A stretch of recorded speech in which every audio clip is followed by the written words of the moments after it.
Sebuah video yang menghebohkan publik baru-baru ini beredar luas di media sosial. Dalam video tersebut, terlihat seorang kepala sekolah dan seorang guru perempuan sedang berkaraoke dengan penuh kemesraan di dalam lingkungan sekolah. Dan yang lebih mencengangkan lagi, kegiatan itu dilakukan saat jam pelajaran masih berlangsung.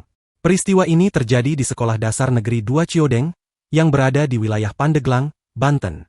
Sosok kepala sekolah dan guru tersebut diduga memanfaatkan Smart TV bantuan dari pemerintah pusat, yang notabene merupakan alat penunjang pendidikan, bukan untuk hiburan pribadi apalagi kegiatan yang melanggar etika profesi. Dari rekaman yang beredar, terlihat mereka masih menggunakan seragam dinas lengkap. Meskipun begitu, belum diketahui apakah keduanya memiliki hubungan suami istri atau bukan. Video tersebut pertama kali diunggah oleh akun Instagram nasutionbooks.id dan dengan cepat menjadi viral.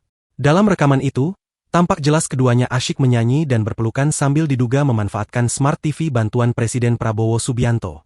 Aksi tersebut sontak menuai gelombang kritik dari masyarakat yang menyayangkan penyalahgunaan fasilitas negara untuk hal yang tidak pantas.